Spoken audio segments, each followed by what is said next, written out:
afternoon, everybody. We are gonna try very hard to wrap expeditiously so you all can catch the Secretary's remarks at UT. So that means I will be cutting off some of your pontificating so we can get to enough people in the room. And with that, There's only Matt. one person in this room who pontificates, and it's the person who stands behind the podium, not who sit in front of it. Go ahead, Matt. I don't have anything at the top. I don't have anything either. All right, Simon. Can we talk a bit about funding for Ukraine? Sure. Obviously, events yesterday raised even more questions about where the next money is coming from. I know the administration has said that there's money in place for the next little bit. I wonder if you could be more specific on, when exactly the money that is currently available will last until, and what is the plan if new funding is not made available in that time.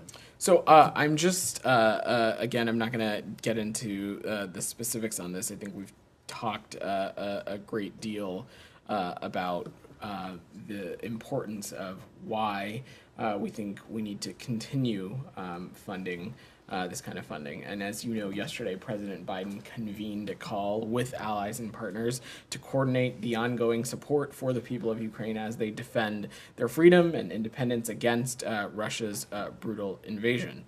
The leaders discussed efforts to provide Ukraine with the ammunition and weapon systems it needs to defend its territory against Russian aggression, to strengthen Ukraine's air defenses, to protect its critical infrastructure from Russia's aerial assaults in the coming months.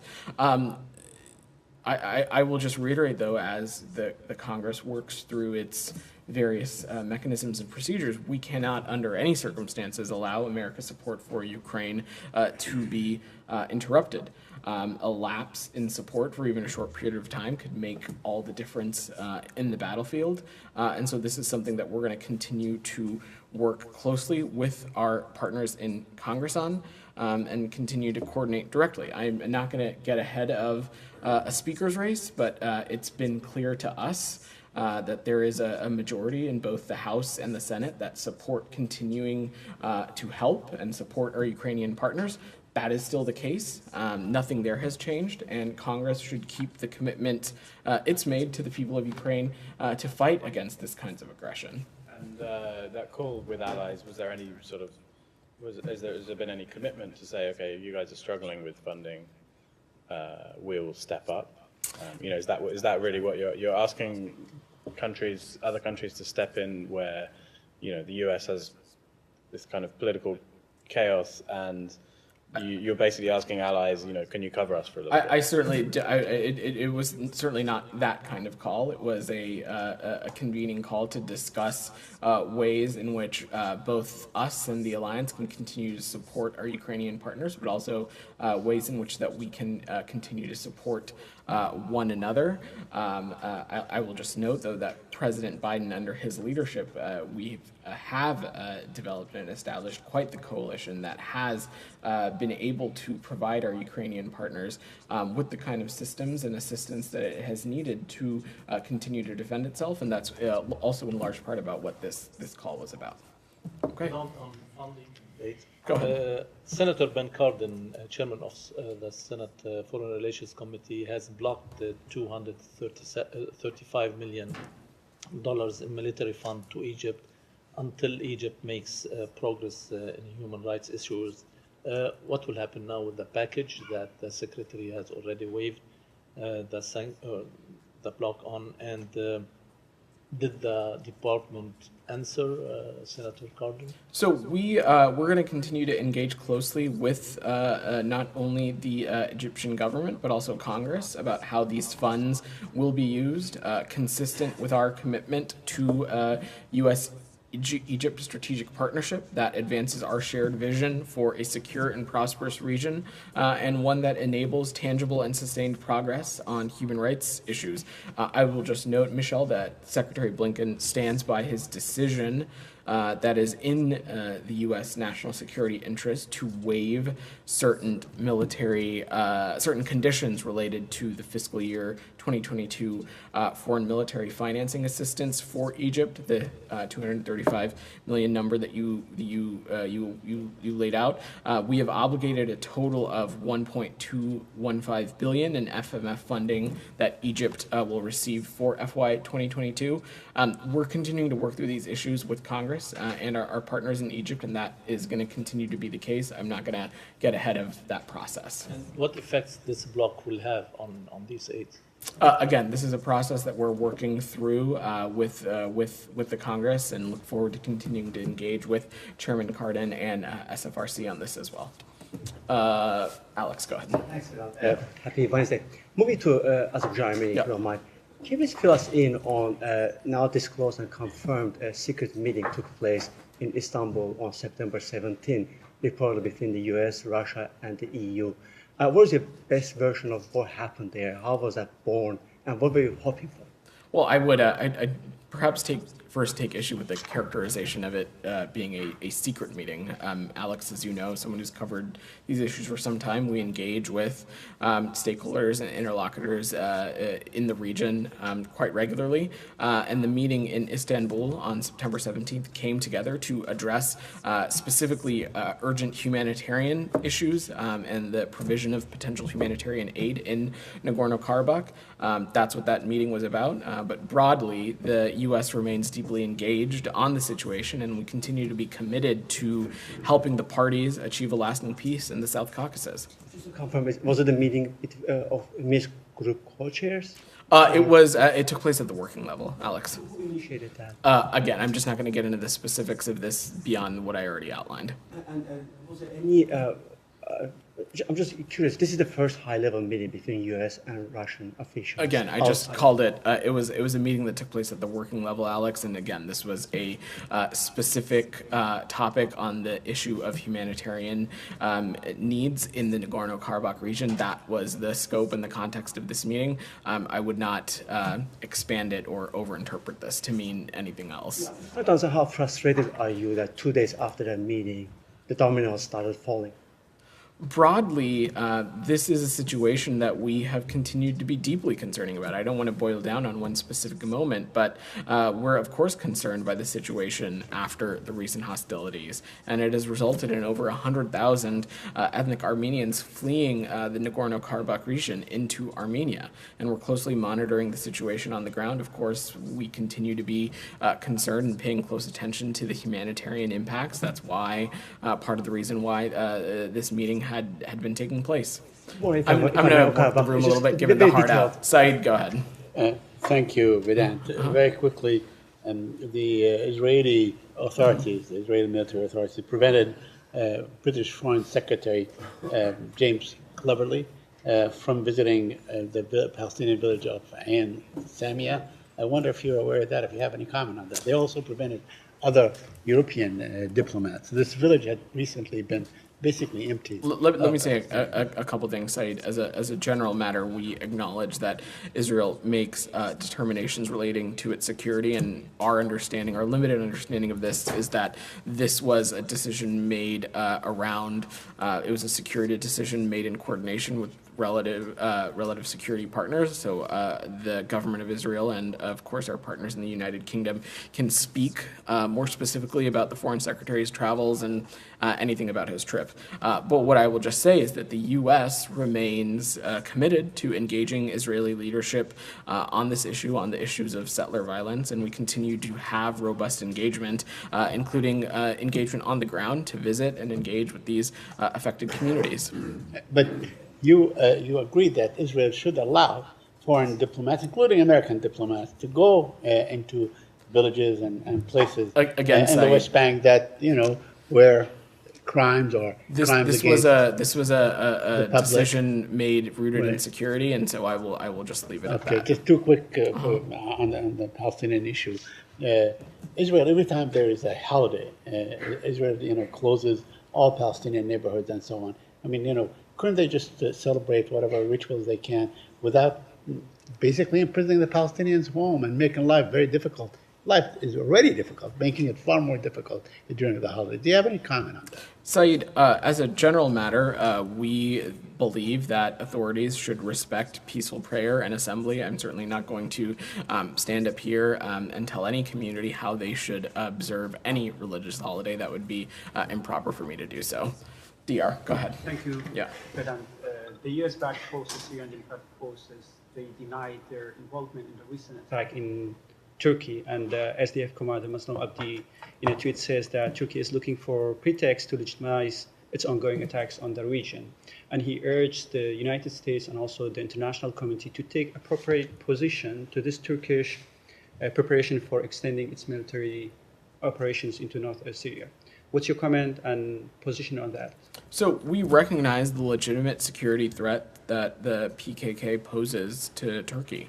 The U.S. also remains concerned about the military escalation in northern Syria. In particular, we're concerned about the impact on civilian populations and the effectiveness that it could place on the efforts that have been ongoing to defeat ISIS.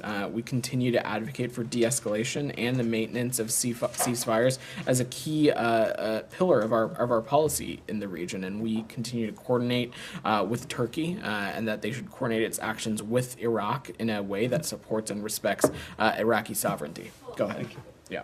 Turkish Foreign Minister today said that two PKK YPG terrorists who attempted Sunday's terror attack in Ankara came from Syria. He also said that the PKK YPG terror group facilities in Iraq and Syria are legitimate targets of Turkey. Do you have anything on that? So the U.S. stands firmly with our NATO ally Turkey and the Turkish people in their fight against the PKK, which has been designated an FTO by the United States. On these specific claims, though, we have not received enough adequate information to confirm those, so I don't have anything to offer from here. Go ahead, Jenny. Well, hold on, just stay on this for 1 second. I want to make sure that I get this 100% right. You say you stand firmly with Turkey on the threat that the PKK poses. Correct. You had left out the YPG, which is, the Turks conflate the two. Is it still the U.S. position that these are separate and that the YPG does not pose a threat to Turkey?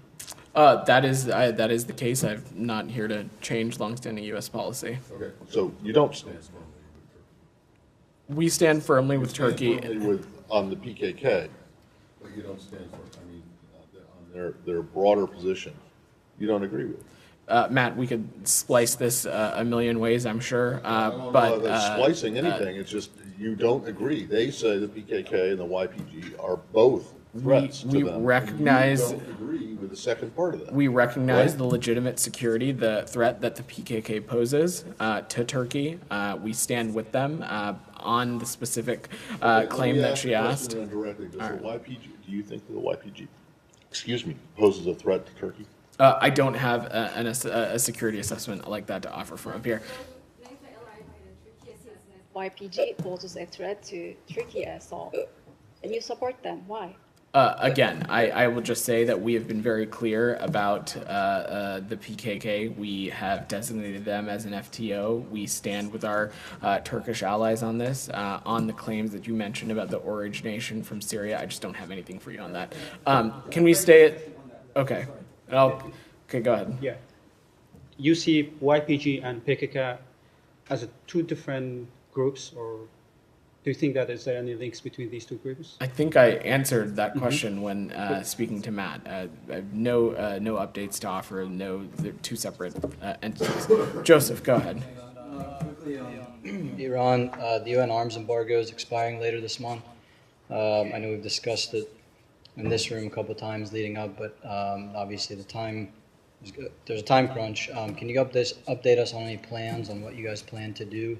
If you're looking to extend the arms embargo or not? So we continue to have a number of tools at our disposal to hold Iran's dangerous development and proliferation of missile-related technologies and UAVs, to hold those things accountable. Obviously, UNSCR 2231 is not the only tool at our disposal. We have our own sanctions authorities, we have export controls, we have bilateral and multilateral engagements. We have already effectively targeted the same networks and individuals that would have been covered under a 2231 UNSCR violation, and we'll continue to use our own sanctions authorities to hold the Iranian regime accountable. Prepared to just let it expire if you're not able to reach an agreement with your allies? I don't have anything to preview on that right now, but again, we have pretty credibly, if you look at our track record on this since the inception of this administration, have held the Iranian regime accountable for its malign and destabilizing activities, and will continue to do so. Just quickly, just to follow up, sorry on that. This morning, earlier, CENTCOM announced that earlier this week, there were seized weapons from Iran heading to the Yemen's Houthis that they have now transferred to the Ukrainians. Can you say, previously you've said that you've seen these weapons transfers continue. Can you speak to have you seen that? Have you seen more of that in recent months? And are you looking to any other weapons that have been seized? Are you guys looking to transfer those to Ukraine as well? So the Pentagon can speak more on this. Of course, this CENTCOM put a statement out. I don't have anything else to offer. I think what I will just note is that we're continuing to monitor the situation.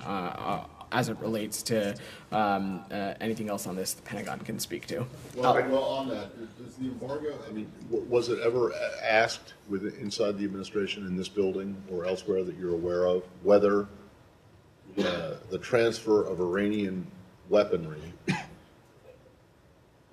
the export of it by a third country, meaning the United States, violates the arms embargo? Well, Matt, I'm very glad you asked about the legal mechanism on this. In the legislative language, authorizing the Department of Defense's Ukraine Security Assistance Initiative, which they, of course, I'm sure would be happy to speak to you more about. The Secretary of Defense is authorized, with the concurrence of the Secretary of State, to make available to the government of Ukraine weapons and other defense articles from the United States and other sources. This obviously is one of those other sources. Well, that's wonderful, but that doesn't take into account the fact that there's a UN arms embargo. So was there any discussion of whether this might be I realize it's not Iran sending weapons to Ukraine, such like they have sent weapons to Russia for use in Ukraine, but it's still Iranian weaponry leaving their country and going to a third one, and so that's not a. I mean, I'm just wondering if it came up. Correct. That's our understanding. So it's not a violation of the embargo. Correct. Okay. Yeah. Alex, go ahead. Jenny, then I'll come to you after. Go ahead. Follow up on that.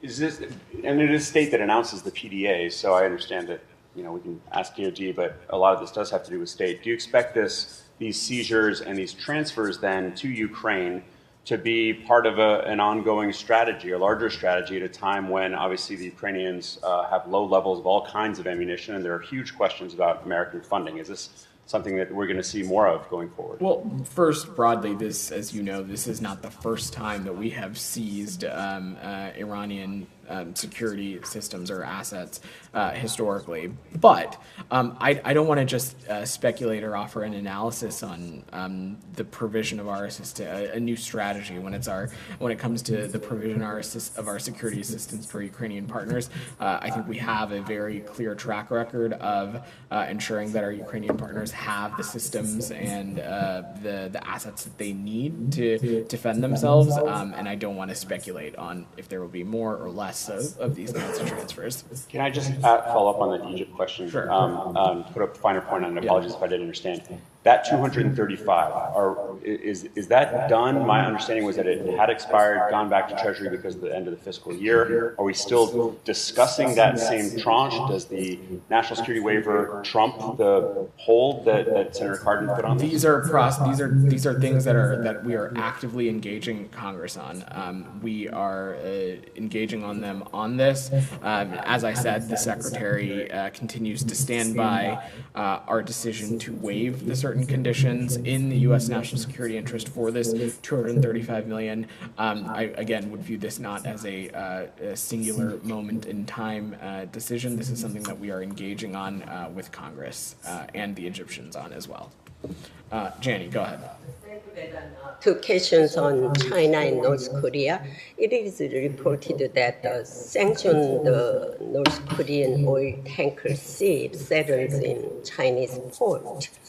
Do you think China is violating UN Security Council?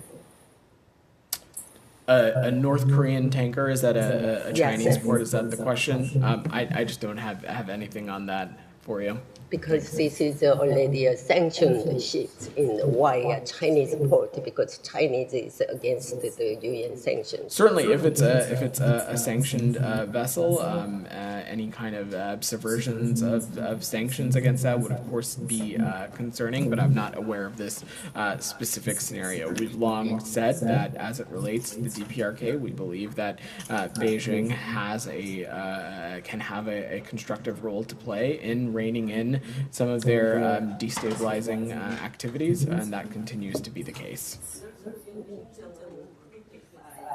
United States saying that the reason they traded arms with Russia is because the United States acting hostile toward North Korea. What is your reaction to that? I think I've said this a number of times before, and it continues to be the case. We are not in any way harboring any hostilities towards the DPRK. In fact, when we talk about our ultimate goal of the denuclearization of the Korean Peninsula, we are very clear in the fact that we continue to believe that we're ready to engage with Pyongyang without preconditions, and that continues to be the case. Get your hand up. Go ahead. Thanks, Radan. So last week I asked the State Department about the possibility of U.S. weapons ending up in the hands of radical groups in Ukraine, and Matt Miller told me there are systems to track and monitor this. But I just did a brief scroll through the Azov Battalion's Telegram channel, which is a neo-Nazi group within the Ukrainian military, and they weren't even really hiding it. I mean, there are high-resolution photos of U.S. manufactured, U.S. provided Max Pros, which are large armored personnel carriers. And so my question is, how could this have snuck by our monitoring systems? And, is there a process for, now that we know they have them, to work with Ukraine and get them out of the hands of a radical group like Azov Battalion? So I'm not going to comment on just a specific scenario like this one, because I've not seen the reporting that you're speaking of. So I will just reiterate again what Matt said, is that we have systems in place to ensure and track the appropriate use of our assets and the security equipment that we've provision to our Ukrainian partners. I will also just note that the people of Ukraine have also been clear about their desire for good governance and transparency, and that we've continued to see strong and decisive action from Ukraine's government and anti-corruption institutions. I'm not trying to imply that, I'm not trying to link this to the situation you described. I'm just saying broadly in the context of this conversation, that continues to be our point of view. Could you share specific on kind of how they're tracked and how they're monitored? Because this is, and I can show you after, it's straight from their social media page, like the Azov Battalion social media page. I'm happy. I'm sure our colleagues at the Department of Defense will be happy to walk you through the systems and procedures and protocols that they have in place for this. Go ahead, Alex. Do you have anything on Azerbaijan's refusing to attend the upcoming Karabakh summit hosted by the EU?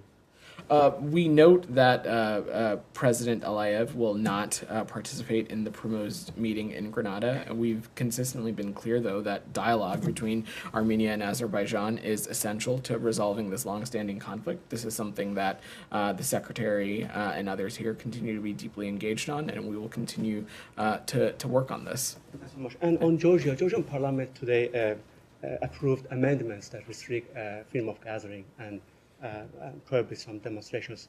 Do you have any position on that? The opposition, calls it second Russian law. I've not seen those items, Alex. So I will just refrain from commenting. Okay. Just a quick follow-up. You mentioned Azerbaijan. Yeah. France yesterday announced that they were going to provide arms, military aid to Armenia, irking some of our allies, including Turkey. And does the State Department plan on increasing any military aid? Do you have anything not to announce specifically, but is there any change in posture after the recent developments that happened? And from the Hill, you've got Senator Cardin today also calling for a halt to military aid to Azerbaijan.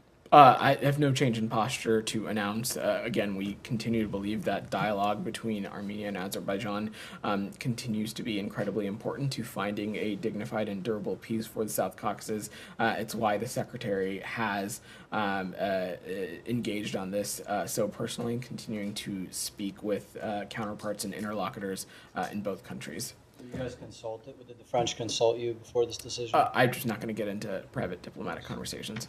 Great. Thanks, everybody.